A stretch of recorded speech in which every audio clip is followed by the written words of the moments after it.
Siap Ibu. Yang tanya nih kalau. Selanjutnya mungkin untuk penanya selanjutnya apa dari gedung dulu mungkin, dari dalam gedung ada yang ingin bertanya? Sudah? Udah mantap semua nih. Pokoknya sudah ya. Saya curiga nggak tanya itu apakah sudah tahu ataukah tidur. Jadi itu kemungkinan dua Mbak Anin ya. Nggak apa-apa, nanti biar bertanya banyak pada saat dari Bu Eva dari BKN. Karena kita punya tamu dari luar. Sudah biar tamunya muncul dulu ya. Oke, dari chat room sudah nggak ada lagi ya? Nggak ada yang raise hand, di chat juga kosong. Baik, Ibu sepertinya sudah tidak ada pertanyaan lagi nih dari audiens. Kami dari moderator mengucapkan banyak terima kasih kepada Ibu Dr. Niken yang pada kesempatan kali ini memberikan materi yang luar biasa, serta saya ucapkan terima kasih juga kepada audiens dan partisipan yang ada di gedung maupun di luar gedung yang telah menyimak kegiatan kali ini. Sebelum saya tutup, mari kita berikan aplaus sekali lagi untuk narasumber kita hari ini. Baik, saya tutup. Billahi taufik wal hidayah. Wassalamualaikum warahmatullahi wabarakatuh. Selanjutnya akan dilanjutkan ke moderator sesi ketiga.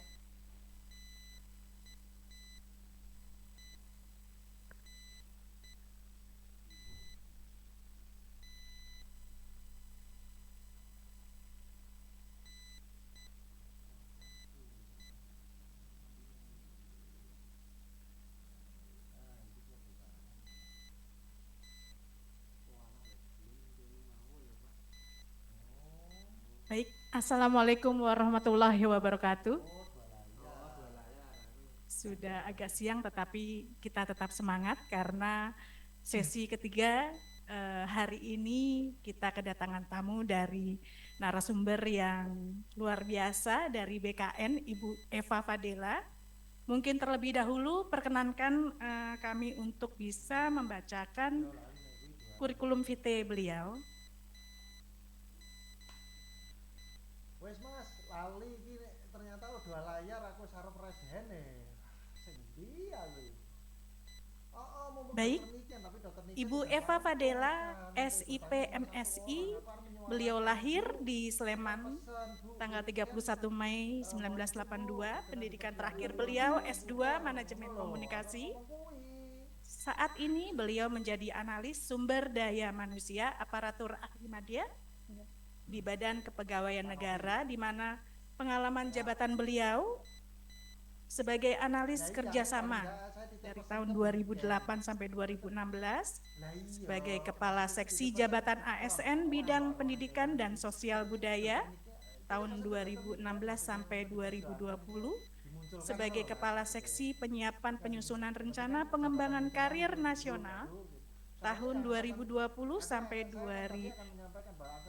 dari Mei 2020 sampai Desember 2020, sebagai analis SDM aparatur analis kepegawaian ahli muda dari bulan Desember 2022 hingga bulan April 2024, sebagai analis SDM aparatur ahli media sejak 1 Mei 2024 hingga sekarang. Luar biasa Ibu. Mungkin ikan sepat ikan gabus, makin cepat makin bagus. Siap. Kami persilakan selama 20 menit Ibu untuk sharing di podium ya. Siap. Baik.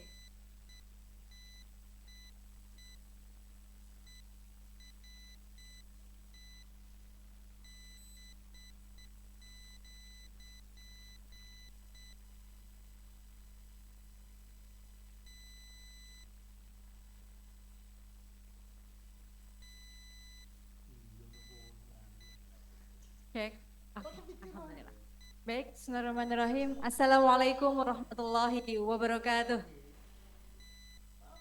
Alhamdulillah, lagi menjelang siang. Salam sehat, salam sukses, karir PNS di lingkungan Polri ya. Baik, tadi moderator kasih pantun, saya juga nggak mau kalah kasih pantun biar dibilang cakep gitu ya. Ya ini tampaknya yang di luring ini agak tegang, jadi saya pengen kasih pantun biar kita cair ya, karena kita mau transfer knowledge Bapak Ibu ya. Baik, bismillahirrahmanirrahim. Sarapan kue putu dilapisi mentega. Setelah permen pan 1 ada perban 3. Minum teh, ini biskuit Roma. Yuk tetap semangat mengawal perubahan dengan penuh seksama. Ya Bapak Ibu izin, tadi di pantun saya sempat saya sampaikan setelah permen pan 1. Jadi ada permen pan 1 tahun 2023 tentang jabatan fungsional. Kemudian setelah permen pan 1 ada perban 3. Perban ini bukan plester Bapak Ibu ya, tapi peraturan badan, peraturan BKN nomor 3 tahun 2023. Di tahun yang sama, Permenpan mengeluarkan Permenpan 1 tentang jabatan fungsional, disusul kemudian di bulan Juni yaitu peraturan BKN nomor 3 tahun 2023 tentang angka kredit, kenaikan pangkat dan jenjang jabatan fungsional. Jadi yang masih ingin stay berkarir di jabatan fungsional, maka harus dipelajari 2 aturan ini. 2 aturan ini merupakan arah transformasi jabatan fungsional saat ini Bapak Ibu ya.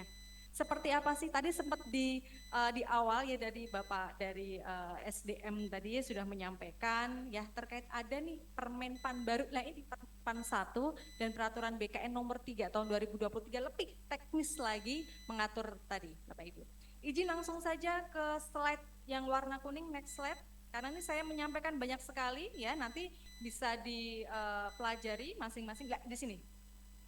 Inilah Bapak Ibu di dalam layar ya ada perubahan pokok tata kelola jabatan fungsional before Permenpan 1 dan setelah Permenpan 1 begitu ya. Jadi kalau dulu jabatan fungsional basisnya adalah butir kegiatan ya. Namun sekarang basisnya adalah ruang lingkup. Ya, mungkin saya izin meluruskan kalau tadi katakan bahwasanya sekarang ini jabatan fungsional nggak perlu angka kredit, tetap menggunakan angka kredit, tetapi formulasi berbeda. Tidak lagi didapatkan dari butir kegiatan, tetapi didapat tadi dari ruang lingkup berbasis ekspektasi pimpinan. Maksudnya apa nih Bu? Nah, bisa dikatakan sekarang ini kalau Bapak Ibu menyusun SKP ya, SKP plus perilaku yang disebut dengan predikat kinerja itulah. Kalau zaman dulu Bapak Ibu pejabat fungsional menggunakan dupak. Nah, sekarang sudah tidak lagi adanya dupak. Ya. Tadi. Jadi Permenpan 1 ini disebut penilaian kinerjanya dengan istilahnya adalah konversi. Kenapa disebut dengan konversi? Karena angka kredit yang didapatkan tadi ada hasil pengkonversian predikat kinerja, ya, jadi SKP dan perilaku menjadi angka kredit. Sehingga nggak lagi seperti dulu dualisme penilaian, SKP sendiri, kemudian dupak sendiri, enggak sekarang. Jadi sekarang cukup tadi SKP dan perilaku kerja Bapak Ibu, ketika nilainya baik otomatis akan berpengaruh pada angka kredit, nilainya juga akan baik. Ketika nilainya sangat baik, maka nilainya juga bisa sangat baik, lebih tinggi lagi angka kredit yang didapatkan. Begitu ya. Jadi seperti ini Bapak Ibu. Nah, kemudian ada perubahan tata kelola lagi. Talent mobility kalau dulu ini enggak fleksibel Bapak Ibu. Ya. Jadi kalau kita kenal sebenarnya JF itu adalah jabatan F-nya fleksibel. Ya. Kalau tadi sempat disampaikan oleh Dr. Niken bahwasanya bisa enggak kalau seorang fungsional karirnya zigzag, itu sangat mungkin. Tetapi paling tidak kita berawal dari pengalaman jabatan kita, pengalaman, kemudian kualifikasi pendidikan kita, sehingga tadi itu enggak asal saja, begitu ya Bapak Ibu ya. Jadi ini kalau kita menyatakan bahwasanya kalau talent mobility dulu tuh enggak fleksibel, maksudnya apa? Seorang jabatan fungsional, katakanlah saya seorang analis SDMA, saya ini tertarik nih mau masuk ke katakan jabatan fungsional Widya Iswara seperti itu. Nah, Kalau dulu saya harus diberhentikan dari jabatan A saya, JF pertama saya, kemudian diangkat pada JF yang B. Kalau sekarang bisa langsung menggunakan perpindahan dari jabatan lain. Saya tertarik dan saya memenuhi semua kualifikasi yang ada di JF Widya Iswara, maka saya bisa masuk. Gitu. Langsung saja diangkat saudara Eva dari jabatan fungsional analis SDMA menjadi jabatan fungsional Widya Iswara dengan angka kredit sekian. Itu dibawa semua angka kreditnya. Pindahnya pada jenjang yang setara. Kalau sebelumnya di muda berarti juga di muda. Sebelumnya di madya ya di madya. Begitu ya. Ini perubahan saat ini. Jadi banyak sekali pengaturan saat ini yang menguntungkan karirnya JF. Jadi Bapak Ibu yang stay di jabatan fungsional, yuk sama-sama kita pahami, tingkatkan literasi per JF-an di saat ini, gitu ya. Yang belum masuk JF, nih banyak yang menguntungkan dari JF ini ya. Salah satunya BUP-nya juga lebih lama, begitu ya. Kemudian kalau dulu pekerjaan fungsional tidak inline dengan target organisasi, karena tadi pendekatannya berbeda, pendekatannya menggunakan butir-butir kegiatan. Kalau sekarang karena basisnya adalah SKP tadi, harus inline dengan target organisasi. Kalau kita bicara besarannya adalah renstra, begitu ya. Kemudian diperkecil lagi, di breakdown menjadi PK, perjanjian kerja yang kalau di lingkungan PNS kita kenal ada JPT Pratama ya, eselon 2. Di tingkat eselon 2-nya itu apa sih PK, perjanjian kerja di tahun tersebut. Yang ini kemudian diturunkan di dalam SKP masing-masing, begitu ya. Kemudian Bapak Ibu tadi saya sampaikan, Dupak sudah nggak ada lagi, diganti dengan evaluasi berdasarkan hasil pemenuhan ekspektasi kinerja, gitu ya. Jadi di expect tahun ini yang bersangkutan ditargetkan mau ngapain nih. Jadi tertuang di dalam SKP-nya, begitu ya. Kemudian kalau dulu KPLB, kenaikan pangkat luar biasa, biasanya hanya untuk JPT, administratif eselon, pengawas eselon 4, sekarang enggak. Jadi bagi Bapak, Ibu pejabat fungsional memiliki inovasi luar biasa, silahkan. Bisa diusulkan kenaikan pangkat istimewa.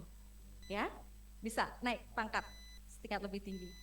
Kemudian kalau dulu pejabat fungsional yang mau naik jenjang jabatan selalu nih diriwahkan gitu ya, dipusingkan dengan kegiatan pengembangan profesi.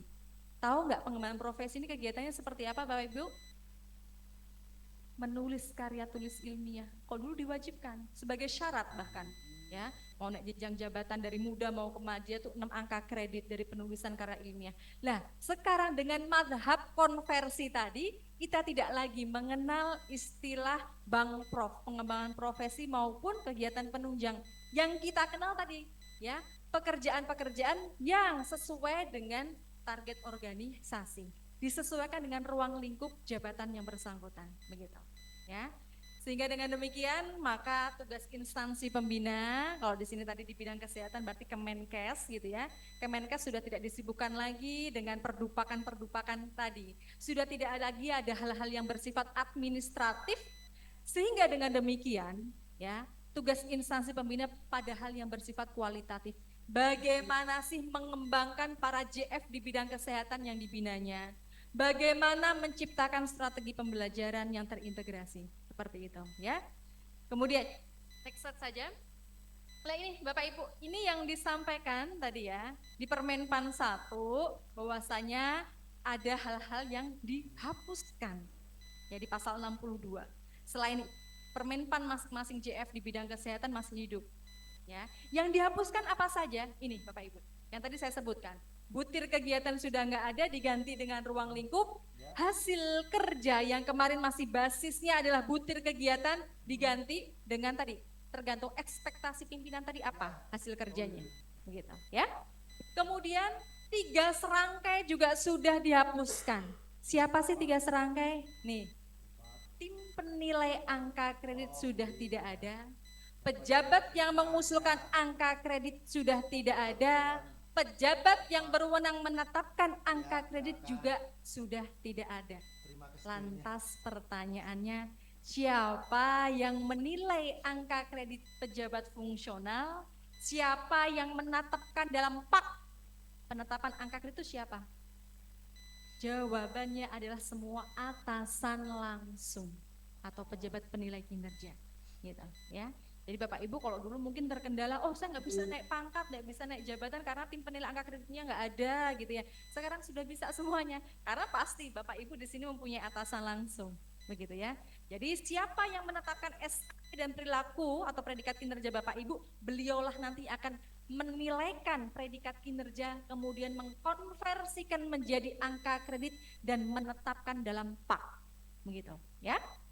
Nah kemudian tadi saya sampaikan juga unsur penunjang kegiatan bank prof juga sudah tidak ada, dan kemudian angka kredit pemeliharaan juga sudah ditiadakan dengan konversi ini. Oke, next slide saja.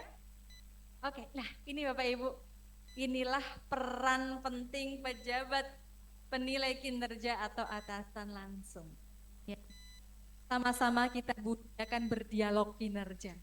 Kalau dulu kita nggak pakai dialog kinerja, oke, nggak apa-apa. Hanya pakai pekerjaannya pakai butir kegiatan. Sekarang kita dipaksa. Ini juga challenge bagi atasan langsung bagaimana menerjemahkan apa yang ada di perjanjian kerja tadi diturunkan di dalam SKP masing-masing pejabat fungsional. Ya.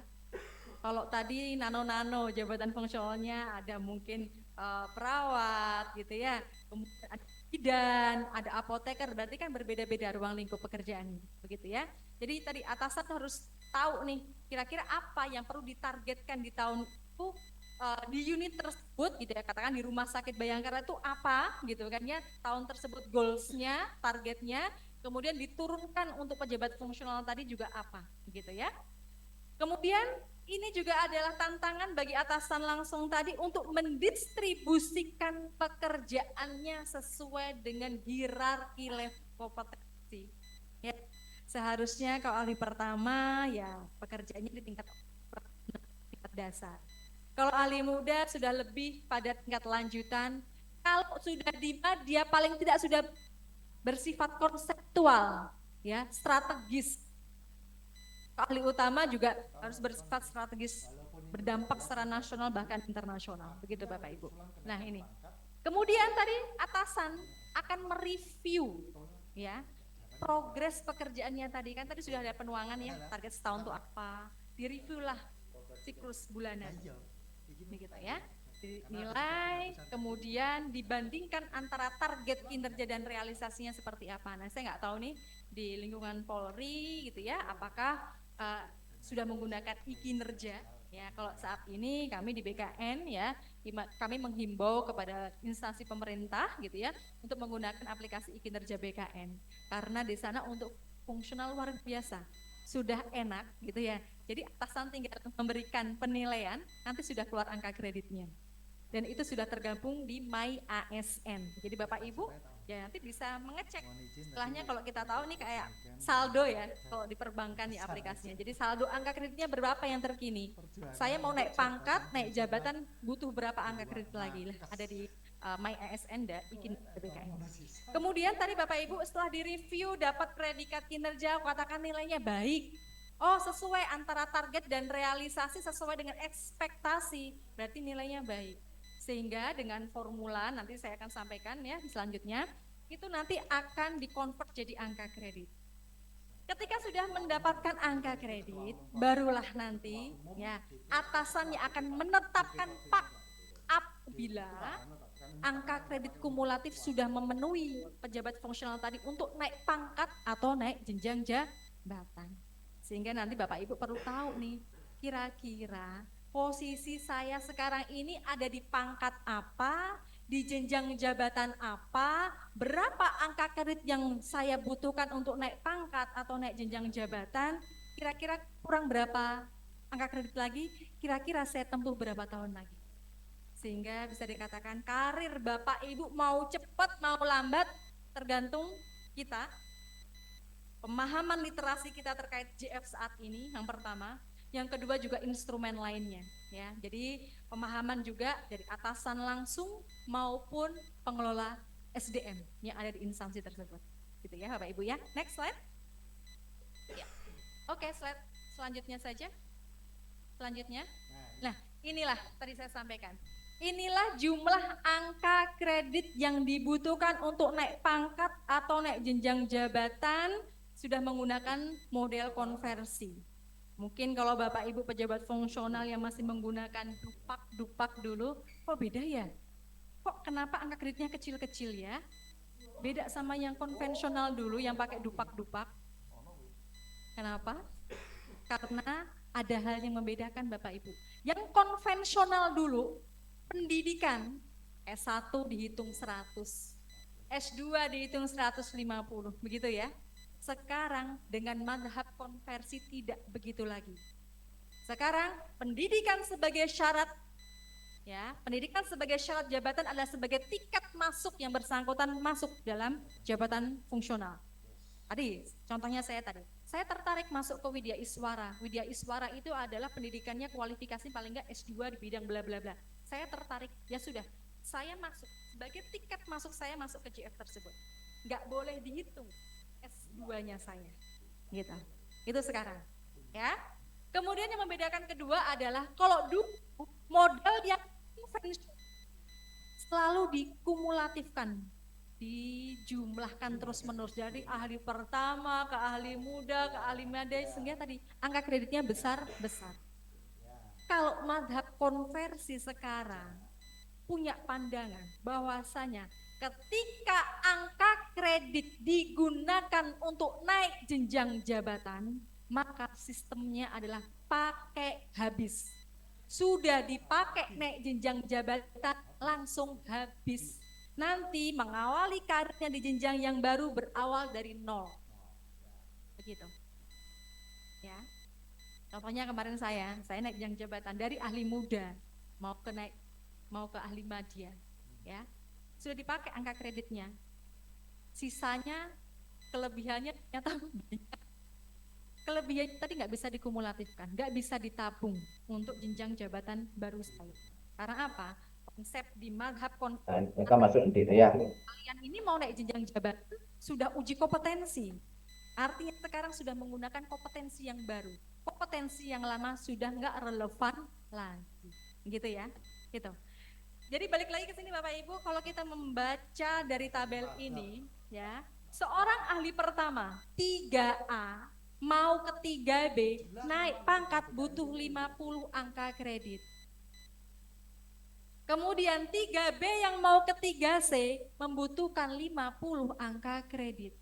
Dengan demikian, ahli pertama yang mau naik jenjang ke ahli muda butuhnya 100. Yaitu 3A, 3B 50, 3B ke 3C 50, 50 tambah 50, begitu cara bacanya ya.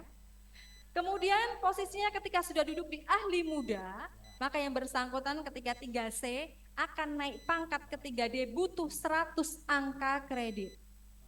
3D mau ke 4A butuh 100 angka kredit, dengan demikian seorang ahli muda mau ke ahli madya butuh 200 angka kredit. Sudah diduduk di ahli madya, maka seorang 4A ke 4B butuh 150, 4B ke 4C butuh 150, dan 4C ke 4D butuh 150. Dengan demikian ahli madya mau ke ahli utama membutuhkan 450. Dan ketika sudah duduk di ahli utama, maka kebutuhannya hanya naik pangkat saja. 4D ke 4E butuhnya 200 angka kredit. Harapannya ini terpatri ya Bapak Ibu ya, diingatan kita semuanya. Jadi Bapak Ibu bisa mengukur, saya posisinya di mana tadi saya sampaikan. Ya, butuhnya berapa angka kredit dan kira-kira butuh berapa tahun lagi, gitu ya. Begitupun yang keterampilan ya, silahkan nanti Bapak Ibu juga menyesuaikan, membaca tabelnya seperti itu. Kemudian juga nomenklaturnya ya, sekarang sudah kita kenal seperti ini. Kalau tadi saya sempat melihat masih ada pakai nomenklatur lama. Ya, saat ini ya di BKN, yaitu di rekan-rekan kami di Kedeputian Sinka, Sistem Informasi, kami saat ini sedang merapikan seluruh jabatan fungsional, harus menggunakan nomenklatur yang baru. Sudah tidak kita kenal lagi, kalau pemula sama penyelia ya, sudah tidak kita kenal lagi namanya pelaksana lanjutan tidak ada. Yang kita kenal adalah kalau yang pelaksana nomenklatur yang terbaru adalah terampil, pelaksana lanjutan adalah di mahir. Ya, sehingga mohon ini dilakukan percepatan ya, perubahan data gitu ya. Yang melakukan siapa? Berarti dari SDM begitu ya, untuk perubahan nomenklatur ini. Ya, kemudian juga tadi saya amati ada juga beberapa jabatan fungsional yang berubah nomenklaturnya Bapak Ibu. Ya, jadi untuk perawat gigi ini sudah diganti nomenklaturnya dengan terapis gigi dan mulut. Ya, silakan nanti juga berkoordinasi dengan Kemenkes selaku instansi pembinanya, gitu. Nah, ini diatur di Permenpan 37 tadi tahun 2019 untuk perawat gigi yang berubah nomenklaturnya jadi terapis gigi dan mulut. Baik, next slide. Baik Bapak Ibu, slide selanjutnya lah ini. Inilah tata cara untuk mengkonversikan predikat kinerja menjadi angka kredit. Ya, jadi Bapak Ibu ini rumusnya. Rumusnya kalau yang tahunan adalah persentase predikat kinerja. Tadi sebutannya apa? Predikat kinerja itu yang warna merah yang ke kanan, yang tabel sana Bapak Ibu ya. Kalau predikat kinerjanya sangat baik, maka persentasenya adalah 150%. Kalau yang bersangkutan nilainya baik, maka 100%. Kalau butuh perbaikan 75%, kalau kurang itu 50% dan sangat kurang itu 25%. Dikalikan pada koefisien per tahun. Yang ke bawah ini ya, tabel ke bawah ini adalah koefisiennya. Ahli pertama maka dikalikan koefisiennya 12,5, ahli muda dikalikan 25, ahli media dikalikan 37,5 dan ahli utama 50. Untuk pemula 3,75, kemudian untuk yang terampil 5, mahir 12,5 dan penyelia 25. Jadi nggak perlu susah payah, sudah ada contekan tabelnya. Kalau atasan atau pejabat fungsional, oh saya ahli muda, ya saya ahli muda, saya nilainya baik. Nah, kira-kira berapa angka kredit yang didapatkan?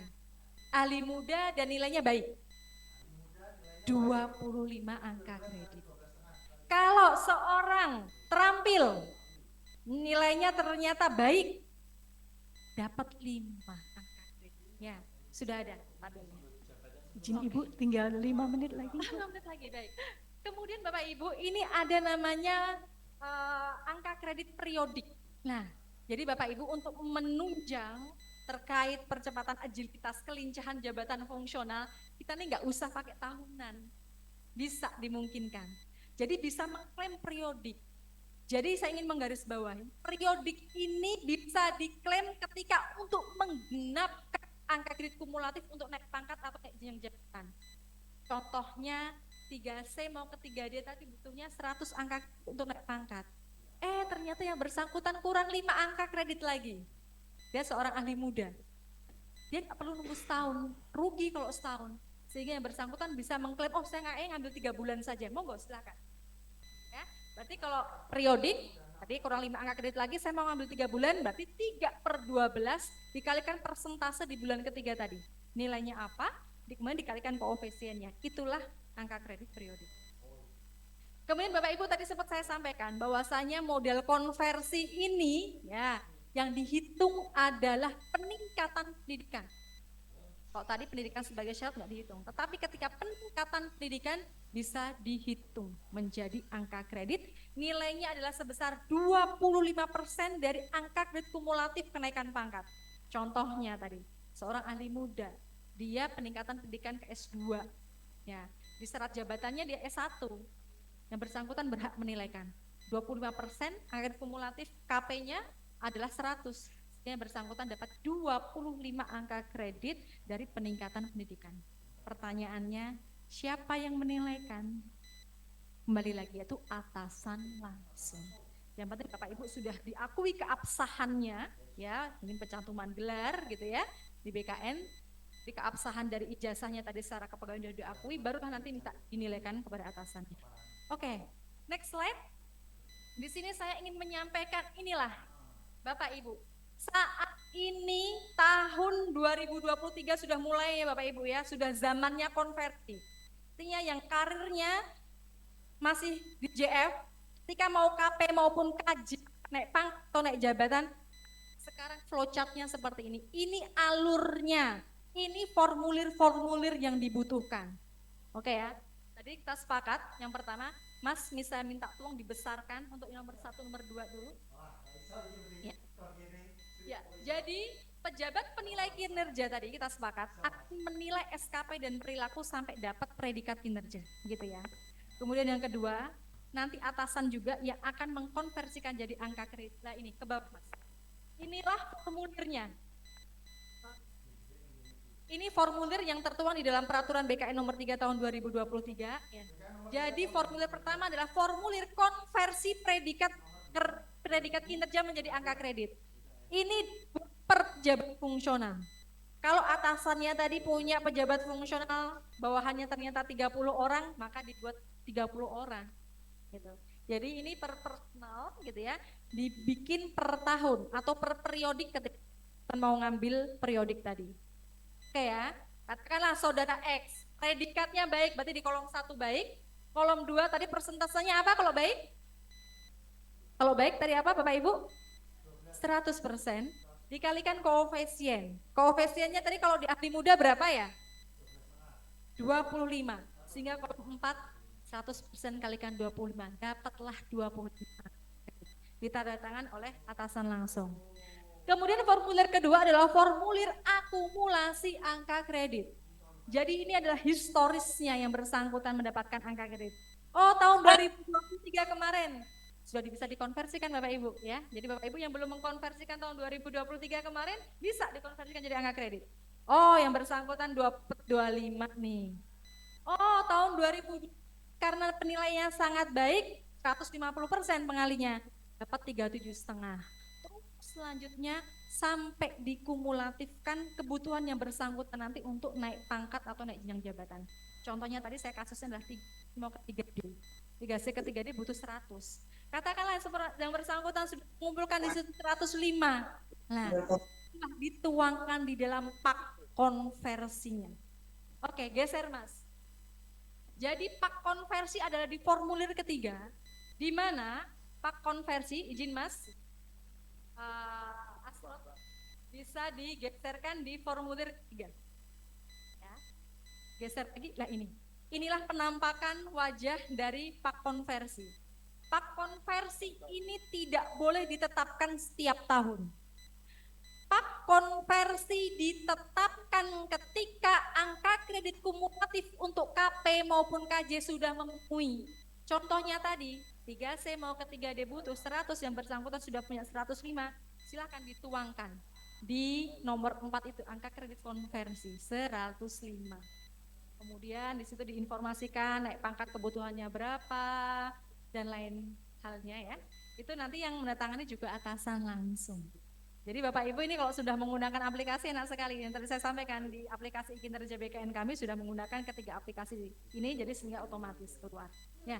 Kemudian Bapak Ibu, nah selanjutnya setelah ditetapkan oleh atasan langsung, next selanjutnya seperti apa? Geser ke bawah Mas, geser ke bawah dikit. Nah, dari sini. Jadi ini nanti akan disampaikan oleh pejabat penilai kinerja melalui pimpinan unit kerja paling rendah JPT Pratama. Berarti disampaikan paling tidak oleh eselon 2. Pada siapa? Kepada pengelola kepegawaian. Mungkin di pengelola kepegawaian apakah di pusat gitu ya, apakah di internalnya. Kepentingannya untuk apa? Untuk kalau KP berarti nanti disampaikan kepada BKN. Kalau KJ naik jenjang jabatan berarti nanti disampaikan ke instansi pembina untuk yang berkaitan selanjutnya kompetensi. Begitu ya. Oke, ke bawah lagi. Nah, selanjutnya bawah lagi ini sekarang ada yang baru ini Bapak Ibu, ya. Harus ada rekomendasi dari tim penilai kinerja PNS. Siapa sih tim penilai kinerja PNS? Ini saya analogikan seperti baper Jakarta.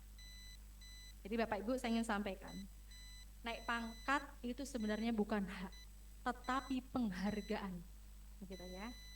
Kalau kami di BKN dulu-dulunya sebelum ada Permenpan 1, ya setiap yang naik pangkat selalu melewati baper Jakarta. Jadi sekarang kalau yang bersangkutan sudah memenuhi pak kumulatifnya untuk KP maupun KJ, tetap ada rekomendasi dari tim penilai kinerja PNS, sehingga hasil rekomendasi tadi PPK selanjutnya akan menetapkan yang bersangkutan KP maupun KJ-nya. Ya, oke sedikit lagi boleh? Ya mungkin 5 menitan ya. Oke, selanjutnya setelah pak ini, karena ini Bapak Ibu ini perubahan sistemik penilaian kinerja jabatan fungsional seluruh Indonesia Raya. gitu ya. Sehingga kita saat ini proses mengarah ke sana. Jadi Bapak Ibu yang mau berkarir KP maupun KJ ya, seperti ini prosesnya ya. Oke, next slide. Nah, selanjutnya saya ingin menyampaikan next slide saja. Jadi izin mungkin di sini saya hanya ingin menyampaikan begini Bapak Ibu. Tadi kita sudah memahami saat ini kita berada di posisi penilaian konversi. Sebelumnya dulu kita menggunakan model konvensional yang tadi saya sebutkan angka kreditnya besar-besar. Namun Bapak Ibu, kita belum sepenuhnya bisa menggunakan tadi formulir-formulir tadi apabila Bapak Ibu masih besar-besar nilai angka kreditnya. Sehingga saya analogikan yang konvensional dulu seperti mata uang rupiah, yang sekarang seperti mata uang dolar, gitu. Sehingga perlu disetarakan mata angka kreditnya. Ya, dengan cara apa? Dengan cara disesuaikan, dikecilkan dulu. Sebelumnya Mas, previous sebelumnya saja. Nah, saya nggak ingin membicarakan terkait penyesuaian angka kredit konvensional ke integrasi. Ya, ini sebenarnya ada rumusnya. Jadi dikurangi dulu nilai dasar. Sehingga bisa saya katakan, karirnya JF tadi yang mau menggunakan konversi angka kredit, argonya baru bisa dihitung apabila sudah mempunyai pak integrasi atau pak penyesuaian konvensional ke integrasi. Jadi pastikan Bapak Ibu di sini apakah sudah mempunyai pak integrasinya kah? Ketika belum, maka belum bisa mengklaim pakai formulir-formulir tadi. Gitu. Jadi di dalam Permenpan 1 disebutkan penyesuaian konvensional ke integrasi tadi sudah selesai di 31 Desember 2023. Ya, jadi nanti bisa berkoordinasi dengan seluruh di pengelola kepegawaian, pengelola SDM di Polri, apakah pak seluruh pejabat fungsional tadi sudah dikecilkan mata angka kreditnya menjadi pak integrasi, begitu ya? Oke, nanti bisa dibaca, ini jadi yang bersangkutan kita sudah punya pak integrasi, bisa melanjutkan karir selanjutnya, bisa mengklaim angka kredit secara konversi. Oke, next slide saja. Saya ingin menyampaikan bagaimana KP maupun KJ. Next slide saja. Next slide, nanti bisa silahkan dibaca. Nah, bagaimana kenaikan pangkatnya? Next slide. Inilah kenaikan pangkatnya Bapak Ibu. Ya, ini aturannya masih menggunakan aturan lama, di mana seorang pejabat fungsional yang mau naik pangkat paling tidak 2 tahun di pangkat terakhir bisa naik pangkat. Kemudian paknya juga sudah memenuhi nih angka kredit kumulatifnya. Ya, kok tadi mau yang bersangkutan ke 3D ya, berarti butuh 100 sudah punya 100 gitu ya minimal. Kemudian nilai predikat kinerja paling rendah bernilai baik. Kemudian Bapak Ibu, nah ini juga ini sebagai informasi untuk SDM di Polri, tadi kalau disampaikan bahwasannya ada CPNS belum diangkat jadi PNS. Kalau aturan saat ini di PP 11 tadi masa percobaan itu 1 tahun, nggak boleh lebih dari itu. Ketika tidak memenuhi yang bersangkutan ya tadi seharusnya dibagaimanakan ini ya, diberhentikan atau seperti apa, atau karena kasihan karena kasusnya jadi terlunta-lunta. Next, apabila tadi ada program intake gitu, nanti ada pengadaan dari PNS, dari CPNS, harapannya ya aturan sekarang ini menyebutkan PPNS yang formasinya JF ketika diangkat menjadi PNS sekarang harus langsung diangkat saat itu juga ketika posisinya dilantik jadi PNS 2023 ini di Permenpan 1 ya, ini yang formasinya JF. Kenapa pertanyaannya? Karena di PP 17 tahun 2020 dihapuskan syarat uji kompetensi. Artinya udah nggak ada syarat lagi, yang bersangkutan nggak perlu uji kompetensi hukum. Karena ketika yang bersangkutan ujian CAT gitu ya, menggunakan BKN, CAT, BKN, yang bersangkutan sudah dianggap kompeten. Kemudian Permenpan 1 menghapuskan kewajiban diklat. Sehingga udah nggak ada syarat, sudah nggak ada kewajiban. Mau ada alasan apa lagi untuk tidak diangkat yang bersangkutan. Sehingga tadi saya ulang kembali, CPNS yang formasinya JF yang saat itu dilantik menjadi PNS, saat itu juga harus dilantik menjadi JF. Sehingga sekarang udah nggak ada lagi jabatan, jabatan parkir dulu deh sebentar di pelaksana, nggak boleh. Gitu. Sehingga untuk mengawal ini semua, di peraturan BKN 3 tahun 2023 menyebutkan, bagi PNS yang tadi formasinya JF, yang belum diangkat dan dilantik ke dalam JF, maka PNS yang bersangkutan tidak bisa diberikan kenaikan pangkat sampai kapan? Sampai diangkat yang bersangkutan menjadi pejabat fungsional. Kok kejam, Bu? Bukan kejam. Justru kami ini mengawal karir yang bersangkutan tadi, biar pasti karirnya diangkat segera dalam jabatan fungsional. Gitu, ya. Kemudian ini ya untuk penetapan KP-nya masih seperti yang dulu, nanti silakan baca. Nah, sekarang ini kalau tadi saya sampaikan kalau kenaikan jenjang jabatan prinsipnya adalah pakai habis. Tidak demikian dan kenaikan pangkat masih di jenjang yang sama. 3A di 3B masih di jenjang ahli pertama masih bisa di saving. Contohnya tadi 3C ke 3D ya, butuhnya 100 yang bersangkutan punya 105. Masih di jenjang ahli muda, 5-nya tadi masih bisa di saving gitu ya. Jadi kalau kenaikan pangkat masih yang sama, masih bisa dikumulatifkan. Kemudian Bapak Ibu, BKN juga melakukan reform bahwasanya saat ini untuk KP tidak hanya 2 periode. Dulu kalau kita kenal hanya April Oktober saja untuk naik pangkat. Sekarang sudah 6 kali. Ya, tiap bulan genap ya, mulai tahun ini, tahun 2024 ya. Bulan genap ya itu bisa mengajukan kenaikan pangkat sehingga ini merupakan peluang karir bagi JF. Oh ketika saya nih nggak bisa nih di periode Februari nggak memenuhi syarat, oh next selanjutnya deh di bulan April, di bulan Juni ya. Tadi peluang karirnya semakin banyak, jadi manfaatkan ini Bapak Ibu ya. Ada SE 16 tahun 2023 tentang penjelasannya, nanti Bapak Ibu juga bisa melihat, oh kapan nih upload terakhir gitu ya, sehingga Bapak Ibu bisa manage waktunya itu mepet begitu ya. Kemudian, saya ingin bertanya audiens yang di sini, untuk karir JF kira-kira KP dulu atau KJ dulu? Naik pangkat dulu atau naik jenjang jabatan dulu ya? Apa ya? Jabatan dulu. Jadi harus penuhi syarat-syarat untuk naik jenjang jabatan, maka yang bersangkutan bisa diusulkan KP-nya. Contohnya tadi, yang bersangkutan berarti naik ke dia dulu, baru bisa diusulkan pangkatnya ke 4A. Begitu. Ya. Salah satu syarat untuk naik jabatan apa? Tadi mengikuti uji kompeten. Kemudian kedua ada formasinya. Pertanyaan selanjutnya, Bu, umpamanya nih Bu, kalau ada formasinya Madya ini penuh, berarti seumur hidup saya bakalan di ahli muda 3D terus dong Bu. Izin Ibu, waktunya habis. Oh sudah habis, baik. Jadi intinya Bapak Ibu, di dalam peraturan BKN nomor 3 tahun 2023 ada reform kami yang luar biasa, aturan-aturan yang menguntungkan bagi karirnya pejabat fungsional gitu ya. Nanti Bapak Ibu silakan pelajari hal-hal dalam bahan ajar paparan saya tadi ya. Banyak sekali yang belum dibahas di sini. Mungkin itu saja yang bisa saya sampaikan. Jalan-jalan ke Surabaya, tidak lupa beli terasi. Demikian presentasi dari saya. Saya ucapkan terima kasih. Bila itu wassalamualaikum warahmatullahi wabarakatuh. Sangat luar biasa Ibu Eva, terima kasih. Belum lagi kita pusing dengan Perkap 13 2009, ditambah lagi dengan Permenpan RB ya nomor 1 2023 dengan per BKN nomor 3 2023 ya.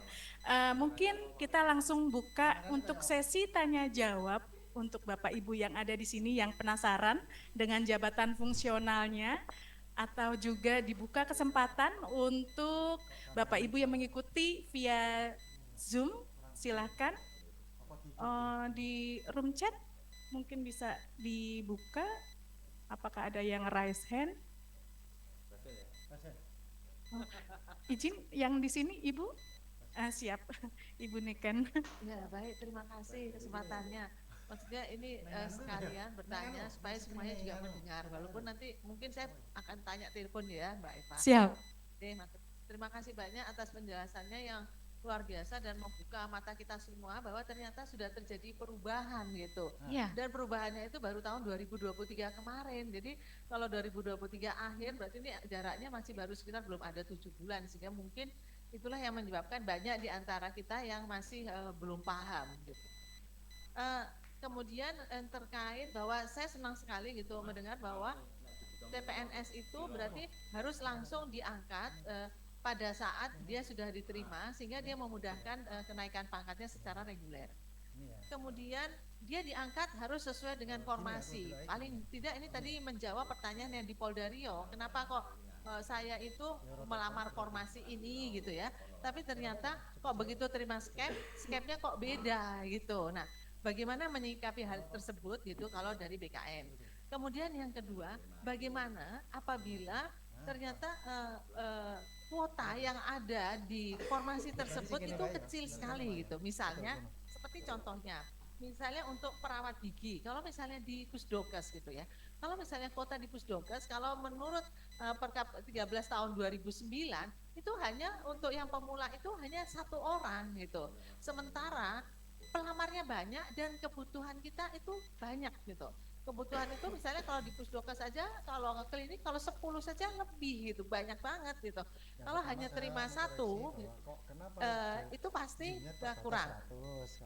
Bagaimana menyikapinya gitu? Apakah kita bisa tetap mungkin yang dulu ya akhirnya berpikiran ya sudah nggak apa-apa dibuka untuk formasi ini, tapi nanti pengangkatannya sesuai dengan yang di ini hanya 1, berarti yang lain pengangkatannya pakai yang lain. Yang penting dia sudah masuk keterima dulu menjadi PNS gitu. Tapi ternyata ini ibaratnya kan seperti apa ya, bom waktu, mereka pasti akan ribut makan itu, padahal mungkin maksud awalnya itu adalah untuk membuat supaya banyak yang keterima gitu. Nah, mungkin apakah ada solusi atau seperti apa dari BKN? Terima kasih Mbak Eva. Baik, pertanyaan dari Ibu Niken bagus sekali ya. Jadi tadi memang kami ini ingin mengawal ya, mengawal karirnya si CPNS. Karena kalau kita bicara dulu, kita balik flashback dulu. Dulu ini banyak sekali pejabat fungsional, calon JF itu nggak diangkat-angkat dalam JF. Udah diangkat dalam PNS, mereka nggak diangkat-angkat JF, kemudian akhirnya mereka diberikan KP bahkan berubah jabatannya. Padahal formasinya adalah JF, gitu. Ya kalau dulu ada syarat, namanya itu diklat. Dulu zaman dulu itu adalah dikduk ya. Diklat dulu baru duduk dalam jabatan fungsional, kemudian PP 11 tahun 2017 itu nggak ada lagi diklat sebagai syarat, tetapi diklat itu kewajiban. Syarat dan kewajiban berbeda Bapak Ibu ya. Syarat itu yang membedakan, syarat itu adalah yang harus dipenuhi sebelum yang bersangkutan duduk dalam jabatan. Kalau kewajiban dipenuhi ketika duduk dalam jabatan fungsional tersebut. Nah, di periode PP 11 tahun 2017, nah sudah ada syarat nih UKOM. Nah, jadi ada UKOM, ada juga diklat yang menjadi syarat. Ada beberapa instansi pembina seperti itu. Sehingga tadi gimana caranya menyeragamkan, ternyata banyak sekali yang mereka tadi calon-calon JF. Mereka terkendala nih, nggak punya anggaran untuk diklat, kuotanya banyak gitu ya, ngantri. Sehingga tadi mereka terkatung-katung karirnya gitu. Berubah lagi formasi, bahkan ada yang sudah dianggap jadi struktural gitu. Sehingga tadi formasi menjadi diabaikan. Sehingga tadi dengan tahun 2020, berawal dari tahun 2020 ya tadi PP 17 tahun 2020 menghapuskan syarat UKOM, kemudian Permen PAN 1 juga tadi itu ternyata menghapuskan kewajiban diklat, mohon maaf ya, tapi dikecualikan bagi yang diatur oleh undang-undang. Undang-undang kita tahu ya adalah regulasi tertinggi. Ya, contohnya seperti mungkin di sini nggak ada ya, jabatan fungsional guru itu ada namanya kewajiban yang diatur dalam undang-undangnya harus punya sertifikat pendidik begitu ya. Nah, apabila ada jabatan fungsional tersebut ada mandatori undang-undang yang mewajibkan harus ada diklat dulu nih, itu harus wajib. Sehingga tadi Bapak Ibu dilihat ketika nggak ada tadi, maka ketika yang bersangkutan tadi diangkat jadi PNS harus segera diangkat menjadi fungsional. Sehingga perlu direncanakan sedari awal. Pertama, formasinya ada enggak, peta jabatannya. Kalau tadi saya melihat data tadi ya dari Bu Niken sampaikan tadi bahwasanya ternyata tiap tahun itu menurun. Kita tahu tadi ternyata 1000 tiap tahun. Wah, jangan-jangan tadi yang disampaikan Ibu benar Bu, ada tsunami pensiun. Itu terjadi sedangkan tadi tidak ada intake. Sehingga tadi perlu direview kembali peta jabatannya. Butuhnya berapa sih? Berarti harus ada analisis jabatan. Anjab ABK-nya harus dihitung ulang. Mungkin sudah lama itu, ya. tahun berapa, sehingga harus disesuaikan dengan kondisi saat ini. Karena yakin ketika ini tidak ada, maka tadi ada kekosongan. Padahal saat ini jabatan fungsional itu sangat menarik, sangat menguntungkan. Selain kelas jabatannya lebih tinggi, BUP-nya juga lebih tinggi. Gitu. Apalagi sekarang kalau Bapak Ibu tahu bersama kemarin ya, sekarang ini sudah nggak ada lagi di instansi pusat itu eselon 3, eselon 4. Ada the layering eselon 3, eselon 4. Adanya adalah kelompok jabatan fungsional. Saya termasuk yang terkena penyetaraan JA ke JF. Dulu saya adalah mantan pengawas eselon 4, kemudian disetarakan ke dalam ahli muda gitu ya. Kemudian saya berkarir di jabatan fungsional. Itu semua terjadi di seluruh instansi pemerintah, baik instansi pusat maupun daerah gitu. Sehingga sekarang instansi pemerintah ini banyak didominasi ya karirnya oleh pejabat fungsional. Jadi kalau umpamanya ini tadi Bu Niken mungkin dengan tim yang lain ini mau mengawal karir ASN ya, PNS di lingkungan Polri, yuk kita semangat saat ini. Nyalakan ya, kobarkan semangat itu. Saya yakin ya. Tapi berawal tadi dari mana? Di review dulu kebutuhannya. Itu yang utama. Gitu ya. Kemudian tadi disampaikan bahwasanya tadi kebutuhannya padahal kan banyak ya, intinya tadi ya review dulu, kemudian siapkan tadi instrumen-instrumen lainnya, kemudian pemahaman kita, literasi. Saya suka ya dengan saat ini mungkin pemantik awal gitu ya Bu Dr. Rike ya, semoga ini bisa ditindaklanjuti seterusnya. Mungkin tiap ya setahun 2 kali dulu, setahun sekali, ya, kemudian setahun 2 kali, setahun 3 kali gitu ya.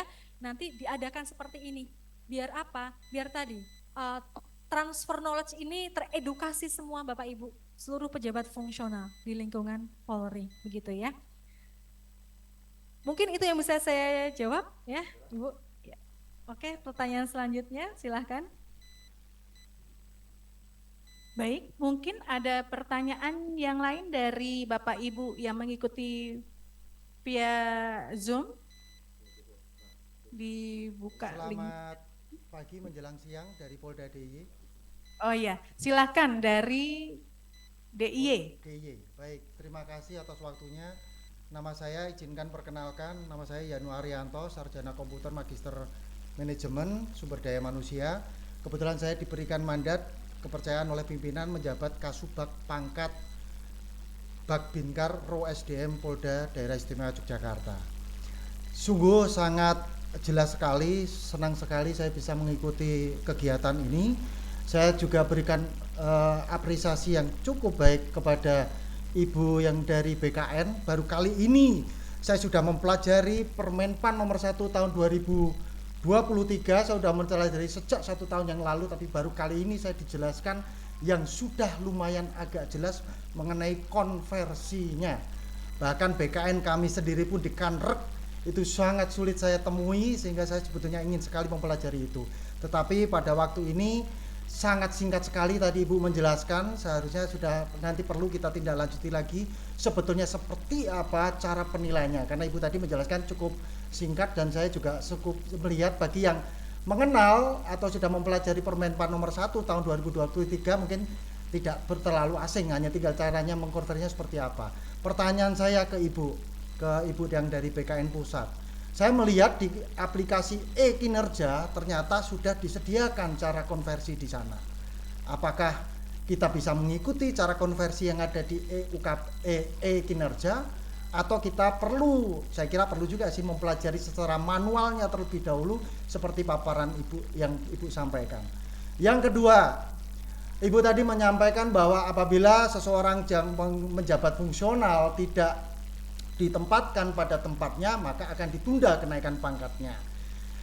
Saya hanya bukan mengkoreksi, hanya mengingatkan pada Permenpan nomor 1 tahun 2023 pada pasal 39 ada tertuang huruf kedua kalau nggak salah, itu dalam hal belum ada kuota jabatan dapat kenaikan pangkatnya 1 tingkat lebih tinggi 1 kali. Nah itu mungkin bisa berlaku. Yang ketiga, ini mohon izin kepada Ibu Ketua DP Korpri, saya mohon izin menyampaikan pesan. Sebetulnya tadi saya ingin menyampaikan di depan, tapi tadi saya sudah ingin menyampaikan ketika Ibu tadi memberikan narasi atau paparan, tapi tidak sempat. Izin Ibu, Ketua DP Korpri yang kami hormati, Ibu Niken, kami mohon Bu, titip pesan aja, angkatan saya tahun 2008, ini yang sebetulnya saya juga Pranata Komputer, ternyata di Polri belum ada Ibu.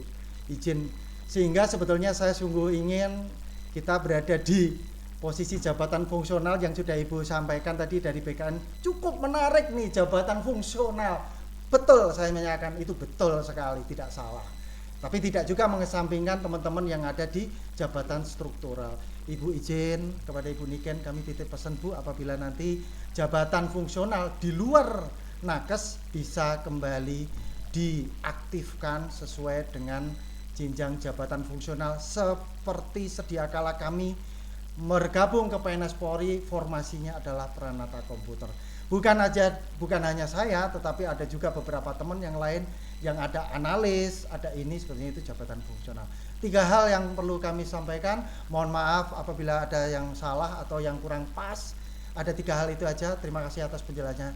Terima kasih, matur nuwun. Assalamualaikum warahmatullahi wabarakatuh. Dari Polda DIY tadi dengan Bapak siapa? Ibu? Dengan Bapak Yanu Arianto, Sarjana Komputer, Magister Manajemen Sumber Daya Manusia. Terima kasih. Saya langsung dijawab Ibu. Iya nih Pak Januar nih kayaknya nanti calon analis SDMA aja nih ya Pak ya. Wah, Insya Allah. luar biasa nih. Tadi alhamdulillah tadi di awal tadi juga sempat Pak Novi tadi ya dari SDM tadi juga menyampaikan bahwasanya sudah berkoordinasi dengan instansi pembina di BKN yaitu Pusbinjak ya. Pusbin JFK, Pusat Pembinaan Jabatan Fungsional Kepegawaian. Ya, di BKN itu ada salah satunya analis SDM aparatur seperti saya ini ya. Kemudian ada asesor. Jadi silakan saja nanti mungkin ini menjadi selanjutnya ini ya. Ini baru di BKN. Mungkin ada instansi pembina lain yang ingin dibidik juga kerjasama. Mungkin di Polri ada tadi yang ada badan diklat gitu ya. Mungkin yang mungkin biasa melakukan mengajar materi-materi pelatihan bisa nanti masuk ke jabatan fungsional media iswara gitu ya, atau dimungkinkan di analis kebijakan sehingga tadi sekarang mungkin dipetani dulu gitu ya, diidentifikasi gitu ya, kira-kira kalau mau masuk jabatan fungsional kira-kira masuk kemana ya gitu ya. Nah saat ini kalau nggak salah ada kurang lebih 280-an atau 290-an jabatan fungsional gitu ya yang sudah ada di Menpan, ada Permenpan masing-masing, sehingga tadi silakan masuk di sana gitu. Nanti dilihat, diidentifikasi ini instansi pembinanya siapa ya, kemudian dilihat kedudukannya. Kedudukan jabatan fungsional ini berarti harus yang bersifat terbuka, yang ada di instansi pemerintah. Ya, di instansi pemerintah pusat, daerah, termasuk di Polri ini bisa menggunakan begitu ya. Jadi tadi kalau pertanyaannya Pak Yanuar tadi ya, tadi sempat saya juga ada yang tadi karena waktu ya, tadi saya belum sempat menyampaikan, tapi nanti mungkin izin nanti saya akan kembali lagi ke slide ya untuk menjawab pertanyaan Bapak tadi. Intinya tadi yang pertanyaan pertama tadi aplikasinya. Jadi Bapak Ibu jangan sampai kita tertunda karir KP maupun KJ-nya karena aplikasi. Kalau memang belum siap, ya aplikasi secara aplikasi maka silakan menggunakan manual. Berarti tadi menggunakan aplikasi yang ada di Perban 3 ya Pak Bapak Ibu ya. Jadi penggunaan formulir ada dalam Perban 3. Perban 3 tahun 2023 sangat teknis, di sana enak sekali. Ya, ada contoh-contoh kasus, ada contoh-contoh tabel, formulir gitu ya. Ataupun SK gitu ya, bisa digunakan sebagai acuan begitu. Jadi harapannya sih kalau tadi menggunakan aplikasi ini kan jauh dari potensi kesalahan ya Pak Yanuar ya. Ya. Dan lebih praktis. Jadi kalau namanya apakah kami bisa menggunakan aplikasi kinerja BKN, monggo silakan nanti mungkin dari SDM di Polri silakan berkoordinasi dengan BKN nanti di Direktorat Kinerja ASN gitu ya. Kalau ingin melakukan kerjasama seperti apa, kami free, semuanya free. Bahkan seharusnya memang ketika ASN menggunakan tadi aplikasi kinerja BKN. Karena apa tadi saya sampaikan Bapak Ibu, di kinerja BKN tadi sudah terintegrasi sistemnya di SIASN. Jadi Bapak Ibu kan punya gadget nih, My ASN Bapak Ibu bisa buka. Nah, Bapak Ibu silakan. Ketika posisinya tadi datanya belum terupdate, berarti harus Bapak Ibu menghubungi admin masing-masing instansi untuk mengupdate data tadi. Gitu. Termasuk tadi ke depan kalau Bapak Ibu sudah mulai kinerja BKN tadi sudah terupdate di My ASN. Pak saya terakhir saat ini berapa? Ya, tadi kuncinya menggunakan kinerja BKN, begitu ya.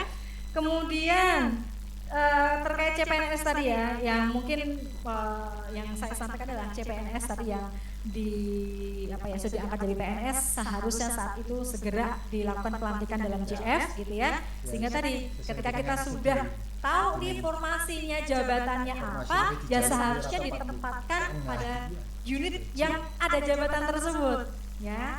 Right man in the right place, kan begitu ya Pak ya. Jadi tadi jangan sampai dia di jabatannya apa ditempatkan berbeda dengan jabatan fungsionalnya. Itu jelas sekali juga tidak benar gitu ya. Sehingga tadi ini perlu penataan organisasi.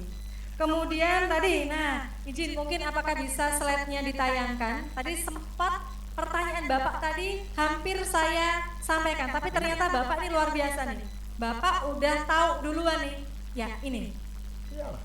Nah, oke, next slide. Tadi sempat saya menyampaikan bahwasanya salah satu syarat untuk naik jenjang jabatan adalah tersedia formasi. Yang di sini nih ya, KP bersama dan KJ adalah KJ-nya dulu. Bagaimana yang terjadi apabila formasinya penuh? Berarti yang bersangkutan mentok dong di pangkat tersebut. Contohnya ahli muda di 3D. Formasi ahli madinya full. Bu, boro-boro saya bisa ke 4A. Lawang kemadi aja saya nggak bisa karena formasinya full. Berarti seumur hidup saya bakalan di 3D terus dong. Tidak demikian kalau sudah menggunakan Permenpan 1 dan Perdan 3. Oke, next slide. Nah, di sini tadi Bapak previous. Nah, ini. Jadi kami mengatur bagi mereka yang tidak tersedia formasi karena formasinya penuh bisa diberikan kenaikan pangkat sekali. Yang di warna orange itu ya. Jadi bagi pejabat fungsional yang tidak dapat diangkat ke dalam jenjang jabatan yang lebih tinggi karena tidak tersedia formasi kebutuhan atau formasinya full, maka yang bersangkutan dapat diusulkan KP setingkat lebih tinggi sebanyak 1 kali kenaikan pangkat. Jadi yang bersangkutan kasusnya tadi, yang bersangkutan bisa ke 4A. Tapi sekali aja ya Pak Yanuarnya. Betul. Jadi bisa ke 4A, tetapi jenjang jabatannya masih di ahli muda. Begitu ya. Sebenarnya ini terinspirasi dari karirnya pelaksana. Pelaksana itu enak sekali loh. Pelaksana itu bisa naik pangkat 4 tahun sampai pada kualifikasi pendidikan tertingginya tanpa melihat formasi. Gitu. Sehingga tadi kalau kasusnya adalah seorang S2, kalau pelaksana kan paling tidak sampai 4A. Kalau posisinya tadi dia adalah S2 pejabat fungsional, kalau posisi aturan yang lama yang bersangkutan tetap stay di 3D, nggak fair dong. Sehingga yang bersangkutan bisa diberikan kenaikan pangkat sekali, bisa di 4A. Fair sama teman-teman yang pelaksana yang S2 tadi. Nah, inilah syarat-syarat yang harus dia penuhi Bapak Ibu. Pertama, sebenarnya yang bersangkutan sudah memenuhi PAK-nya untuk ke jenjang ahli madya, sudah memenuhi 200 angka kredit. Yang bersangkutan juga sudah lulus uji kompetensi, sehingga untuk UKOM saat ini instansi pembina nggak boleh membatasi lagi pada formasi, karena dimungkinkan kondisi-kondisi yang seperti ini, gitu. Jadi anytime yang bersangkutan bisa tadi mungkin naik pangkat, gitu ya. Lulus UKOM-nya, kemudian tersedia peta jabatan. Di SOTK-nya memang ada Pak, peta jabatannya ada di ahli madya, walaupun formasi ahli madyanya itu full. Begitu ya. Jadi mungkin di Polri juga tadi perlu direview peta jabatan tadi. Apakah memang di unit tersebut membutuhkan sampai petanya ada sampai di ahli madya? Kalau ternyata di review nggak sampai ahli madya, berarti yang bersangkutan mentok di ahli muda, nggak bisa diusulkan untuk KP ke 4A. Begitu ya Pak ya. Kemudian kualifikasi pendidikan sesuai dengan syarat jabatan. Nah ini yang diuntungkan bagi seorang pejabat fungsional yang dia menggunakan S1. Dalam kondisi ini yang bersangkutan tadi, ya, seorang 3D ahli muda punya S1, dia bisa tadi naik pangkat ke 4A.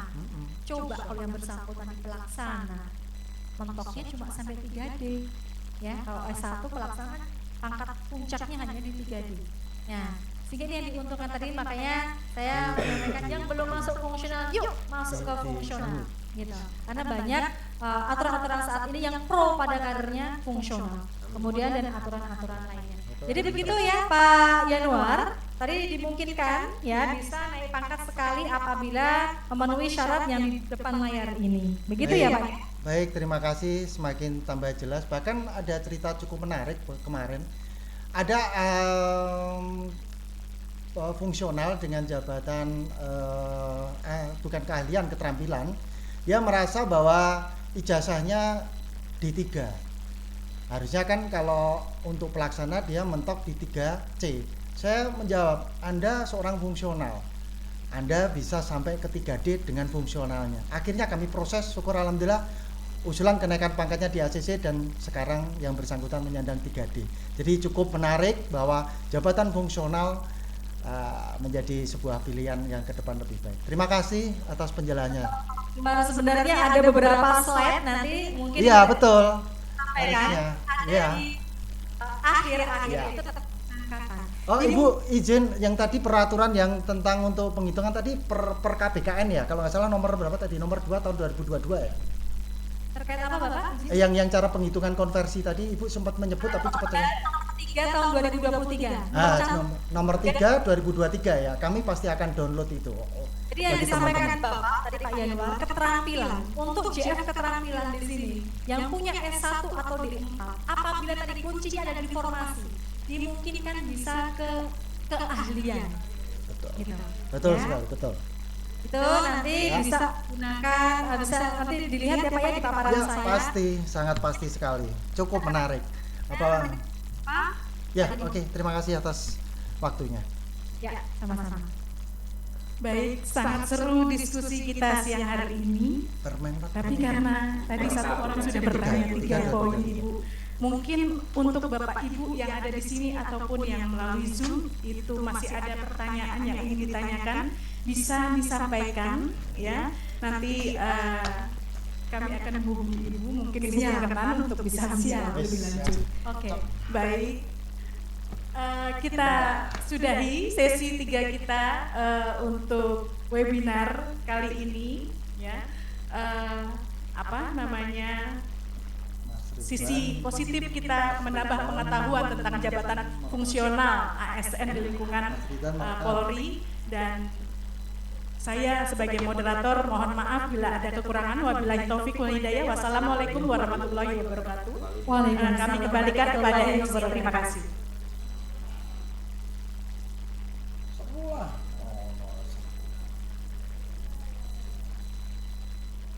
Hadirin yang kami hormati, itulah tadi penyampaian materi oleh para narasumber. Kami haturkan terima kasih kepada para narasumber dan moderator.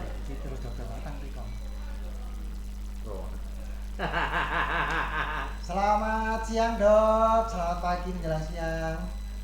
Memang betul sekali, iya tidak salah. Tapi intinya adalah kalau hal dalam Hadirin yang berbahagia, persyaratan acara selanjutnya yaitu penyerahan cindera mata dari Ketua Pelaksana kepada para narasumber. Untuk itu kami silahkan kepada Ketua Pelaksana dan para narasumber berkenan untuk mengambil tempat di depan. aturannya jelas, masuk bisa walaupun formasinya tidak, itu saya ketahui sudah lama. Ya sejak Permenpan ini, karena memang Permenpan ini baru diberlakukan 1 Juni tahun 2023, efektif mulai diberlakukan seperti itu. Jadi dalam hal formasi itu masalahnya nanti banget. Dalam hal belum ada formasi jabatan atau penuh, itu intinya penuh gitu. Dalam hal belum atau penuh bisa dinaikkan pangkatnya 1 tingkat 1 kali. Gak apa-apa, nanti bisa diusulkan. Tapi mengikuti syarat ketentuan berlaku yang seperti ACPD dan seterusnya itu juga seperti itu. Tapi syarat yang lainnya, maksudnya kalau syaratnya sama, semuanya tidak pernah bergeser. Kalau teman-teman yang mana sudah ngerti semua, artinya teman-teman juga ini ngerti seperti syarat pangkat terakhir, SKP, kemudian dikonversi. Nah ini yang perlu kita pelajari sekarang adalah cara mengkonversi. Saya tidak monitor lama cara konversi, cuman belum pernah sejelas ini. Mohon izin Ibu, selanjutnya sesi foto bersama. Ini singkat, tapi saya ngerti arahnya itu. Kalau saya Selanjutnya sesi foto bersama dengan para peserta webinar.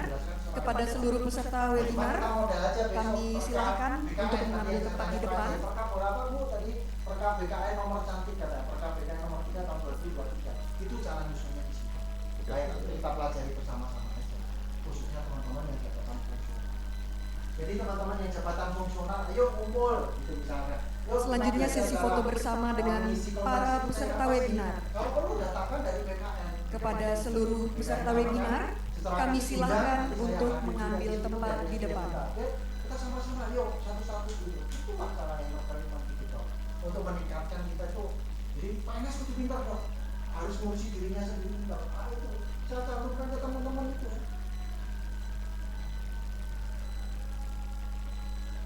Yang apa? Tentang apa? Oh, sertifikasi. Nggak tahu ya siapa ya. Ya. Uji kompetensi. Uji kompetensi UKOM, maksudnya UKOM. Hukum kan langsung dari Kalau UKOM kan langsung ke Pusdokes kemarin, dari yang kita langsung ke Pusdokes. Kami nggak ada yang terlibat ke sana. Nah, kalau yang UKOM memang langsung pengampu ya, pengampunya. Dulu kan sebelum Pusdokes itu bisa melaksanakan UKOM, itu kan UKOM bisa dilaksanakan di kementerian lembaga terdekat seperti Dinkes dan seterusnya dulu. Tapi setelah itu Pusdokes memang menjanjikan kami akan membuka UKOM, uji kompetensi, akan dibuka. Nah, dari uji kompetensi itu dulu Pusdokes juga sempat akan menjanjikan bahwa setiap Polda nantinya akan ada tim uji kompetensi, tapi itu belum terwujud sampai dengan sekarang. Nah, saya nggak ngerti ini sudah Baru mabes ini. Nah, seperti itu. Mabes. Ada pelatihan lagi, Pak. Nah, dengan adanya pelatihan itu tim intinya yang akan menjadi pionir di Polda Jawa menjadi tim UKOM seperti itu.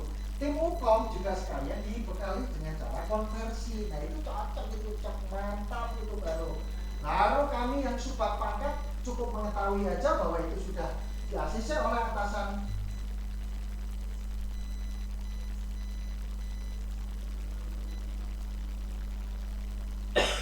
Harus, ya betul sekali, sehingga nanti kami yang ada.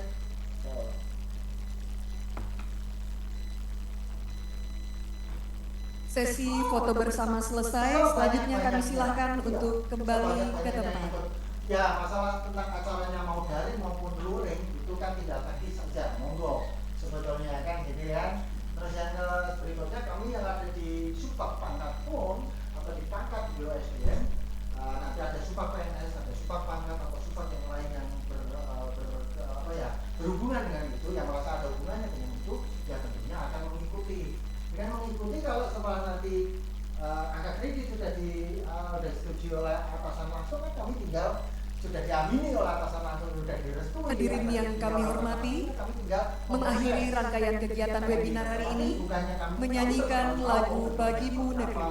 Hadirin dimohon berdiri.